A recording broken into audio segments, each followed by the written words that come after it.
오늘 영상은 크게 다음과 같은 차례로 진행될 것이다.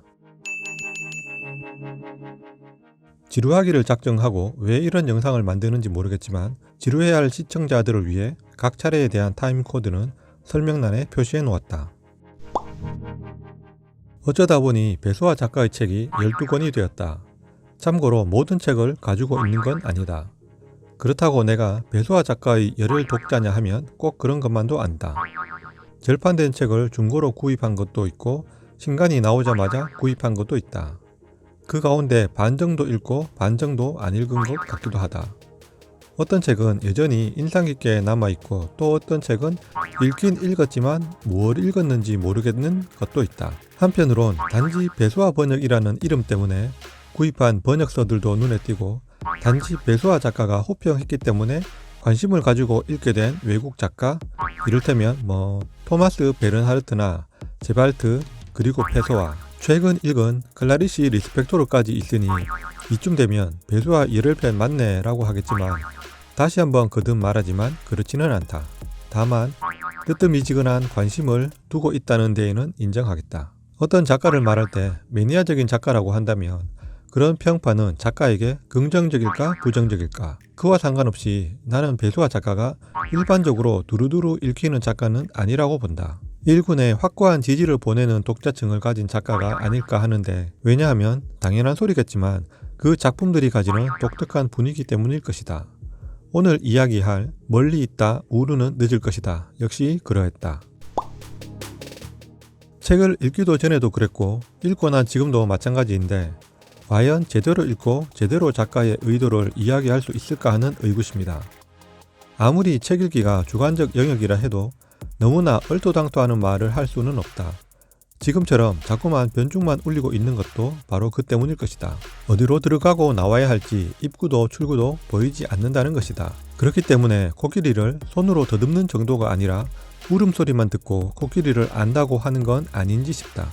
눈 밝고 귀 밝은 독자들은 부디 코끼리 등에 직접 올라타 그 느낌을 체험하기를 바란다.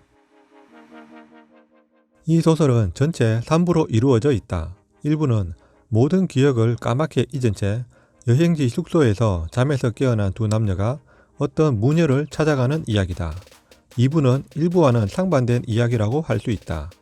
여행에서 돌아온 듯한 여자와 그의 손님으로 등장하는 남자가 서로의 기억에 대해 이야기한다. 3부에서는 우르라는 여자가 보고 기억하는 것들에 대해 이야기하는데 1부와 2부의 이야기들이 혼재한다. 그렇기 때문에 당신이 이 소설을 읽는다면 어쩌면 1부로 돌아가 다시 읽어야만 이게 그건가 하는 것들도 있을 것이다. 아주 후려친 줄거리라고 할 수도 있지만 이 소설은 주인공이 뭘 하느냐 같은 줄거리는 중요하지 않다. 굵직굵직한 서사의 줄기를 따라가며 등장인물과 사건의 전개를 기대하지 않는 게 좋다. 어떤 문장이나 문단이 주는 의미를 곱씹어 본다거나 추상적 의미 속으로 자신이 밀려가는 독서 체험이 재미라고 느낀다면 소설가 배수아의 애독자가 될 수 있을 것 같다. 그런 측면에서 개인적으로 꼽아본 몇 문장을 읽어보고 이야기해보는 것이 이 소설의 리뷰가 되겠다. 인용하는 문장에 대한 코멘트는 소설적 맥락과는 상관이 없다는 점을 강조한다. 그 첫 번째 문장이다. 하지만 어디 있는지 모르는데 어떻게 찾아갈 수가 있나요? 당신은 그 사람에게 가지 않아. 그 사람을 찾지도 않아. 그 사람과 마주치는 거지. 그래서 그 사람을 알아보는 거야. 그게 아니라면 의미가 없어. 굵은 글씨체는 본문에서 강조된 것이다. 나는 이 문장에서 강조된 말들 가운데 마주치는 이라는 것에 대해 생각이 쏠렸다. 이 마주침에 엮어볼 만한 본문 가운데 일부를 읽어보기는 하겠지만 납득을 바라는 건 아니다. 유일한 일, 눈부신 일, 압도하는 일, 구체적으로 설명할 수는 없지만 느낌으로 비범한 일, 매혹하는 일, 오래오래 기억에 남아있거나 혹은 어느 날 갑자기 자신의 때가 되면 불현듯 기나긴 망각을 깨고 터져 나오게 될 일, 의미 있는 일 혹은 아무런 의미를 찾아낼 수 없는 채로 모든 의미를 몰아내버리는 일, 의미와 모순되는 새로운 의미를 만드는 일, 오직 예감으로 이루어진 일, 그 일이 지금의 나 자신과 어떤 맥락을 형성하는지 절대 알 수는 없겠지만 나 자신의 존재가 그 일이 있기 위한 어떤 맥락이었음을 지금 현재 분명히 직관하는 일. 그 일은 잃어버린 시간이다. 잃어버린 시간을 갖는 것은 삶의 가장 놀라우며 신비한 사건에 속한다. 그런 일이 있었다. 낯설고 놀라운 일이, 믿을 수 없는 일이, 범상하지 않은 일이, 거의 신비에 가까운 일이, 그런 일이 있었다. 그런 일이 일생의 달빛처럼 내 위를 희게 지나갔다. 내가 알아차리지 못하는 사이 나를 관통하면서 지나갔다. 그것은 내게 일어났고 동시에 그 일은 내게서 유예되었다. 나는 그것을 모르지만 그것이 있었다는 것을 알고 이미 일어난 일이겠지만 그것이 다가오는 예감을 항상 느낀다. 나는 그것을 오직 모르면서 안다.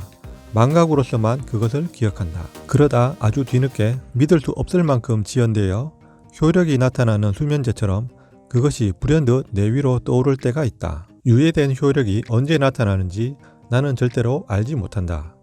냉장고 문을 열다가, 길을 걷다가, 책을 읽다가, 양파를 썰다가, 심지어는 잠을 자던 중에도 그것이 의식의 표면을 찢어 밝히며 떠오른다. 그런 일이 있었다.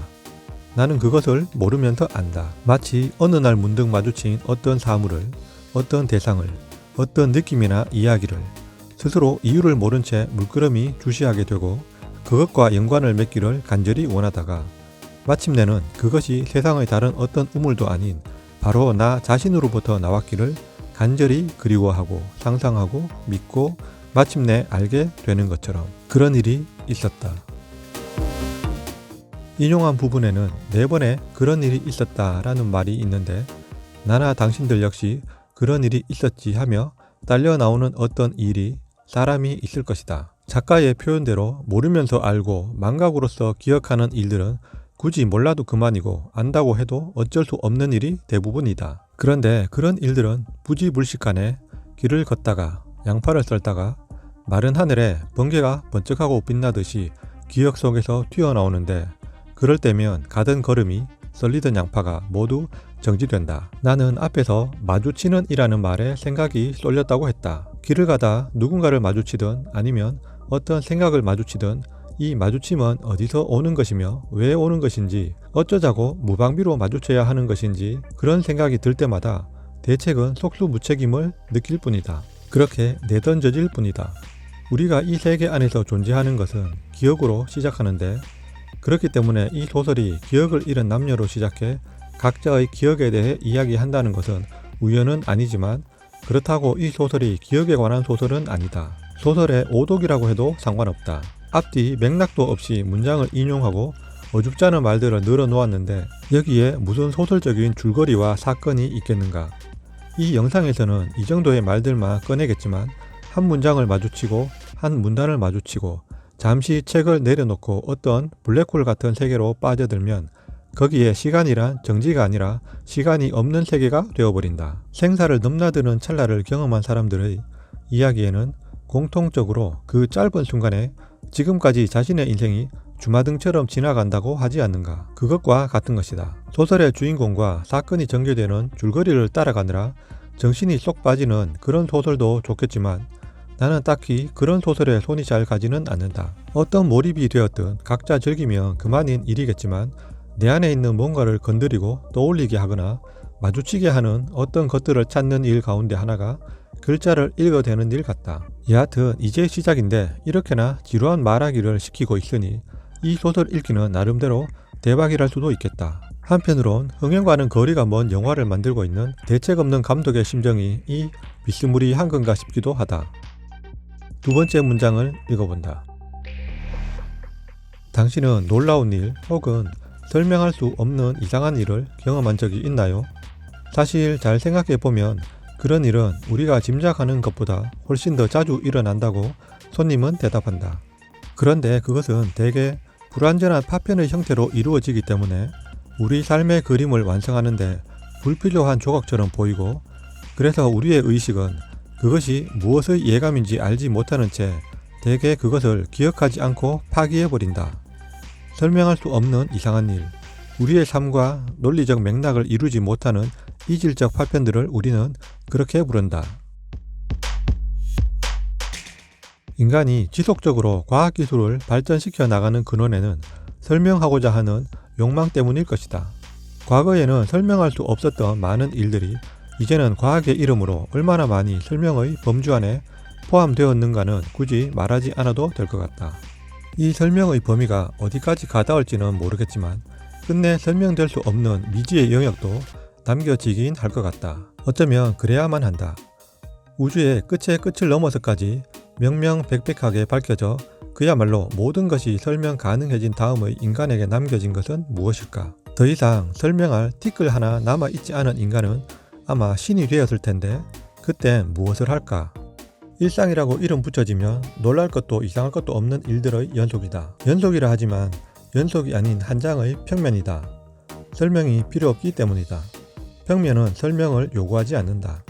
설명의 대상은 밝혀지지 않는 것, 밝혀지고 있는 것인데 한눈에 간파되는 평면은 설명이 불필요한 세계인 것이다. 뭐 이런 자다가 봉창 두드리는 귀신이 신 하나 까먹는 소리를 하게 하는 인용 문장이었으므로 이 또한 만족한 독서의 한 증거라고 할 수 있겠다. 3~4번이라고도 했으니까 지겹고 어처구니가 없어도 세 번째 문장까지는 가자. 나는 그 사진이 나 자신과 깊게 이 세상의 다른 무엇보다도 더욱 깊게 연관되어 있음을 안다. 구체적으로 어떤 연관인지는 설명할 수 없다. 이해하지 못하면서도 보는 순간 그냥 알게 되는 휘발되는 향기와 같은 알미 있다. 직관이라고 하면 맞는지 모르겠지만 이해와는 상관없이 그냥 알게 되는 순간이 있다. 휘발되는 향기와 같은 알미 있다. 감탄을 부르는 표현에 역시나 소설가는 아무나 하는 게 아니라는 생각을 했다. 학습을 통하여 습득하는 지식으로 아는 알미 아니라 살아오고 견뎌온 어떤 순간 찾아오는 예감으로서의 암도 여기에 포함된다고 한다면 왜 그런 암은 피하고 싶지만 피할 수 없는 풍경으로 흐를까? 어쩌면 모든 예감이란 것은 다분히 결과론에 걸러지고 남은 과거의 확인일 뿐인 걸까 싶다. 순식간에 휘발되는 증기를 붙잡을 수 없듯이 모든 알미란 과거 지향적일 수밖에 없다.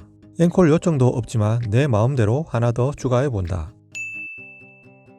오래전 처음으로 요나스 메카세의 영화를 본 다음 우루는 그에게 짧은 편지를 썼다. 우루는 자신이 발견했다고 믿는 어떤 아름다움에 대해 몇 줄 언급을 한 다음 의례적인 작별의 인사말도 없이 그런데 아름다움이란 무엇일까요? 하는 질문으로 돌연히 편지를 마쳤다. 그는 우루의 질문에 대해 문득 떠오른 답을 전해주기 위해 엽서를 보낸다고 했다. 그는 썼다. 아름다움이란 후회하는 것입니다. 실제 인물인지 검색을 해봤다. 참고로 요나스 메카스는 리투아니아계 미국인 영화 감독이자 시인으로 종종 아방가르드 영화의 대부로 불렸다고 한다.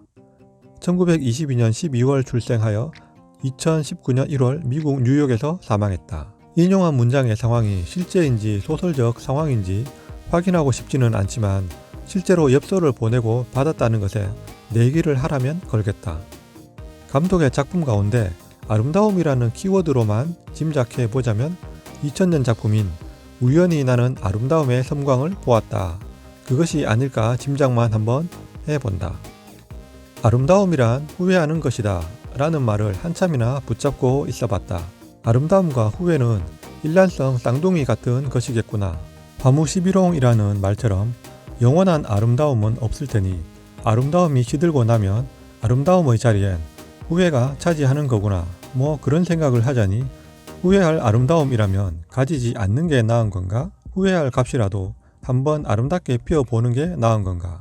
해보고 후회하자 주의와 후회할 걸 왜 하냐는 주의로 나눠볼 때 나는 후자에 속하는 사람이라서 저 말을 그냥 지나칠 수 없었던가 싶었다. 상점 깊숙한 안쪽에서 백발의 여인이 낯선 악기를 연주하고 있는 것을 보았다. 우루는 자신도 모르게 한 손을 뺨으로 가져갔다. 그 모습이 악기 상점의 유리창에 비치며 우루의 얼굴이 안에서 연주하는 백발 여인의 얼굴과 순간적으로 겹쳐졌다. 아니 처음부터 그것은 우루가 아닌 백발 여인의 얼굴이었던가? 그리고 그날 나는 죽는가? 이런 의문이 들다니 정말 이상한 일이다. 하지만 오늘은 위대한 날이므로 희미하게 반사되는 유리창 너머로 우르는 미소 지었다. 아니 그것은 우르가 아닌 백발 여인의 미소였던가. 이 문장만 따로 뺀 이유는 문장을 조금만 주의 깊게 읽어보면 알 것이라고 생각한다. 그리고 왜 따로 설명을 붙이지 않는지도 알 것이라 억측을 해본다. 당신이 생각하는 그것일 수도 있고 아닐 수도 있다. 뭐 별것도 아닌 이런들 어떠리요 저런들 어떠리요인 것이다. 딱 한마디 붙이자면 좀 오묘한 문장이란 것이다. 내 말은 여기까지다.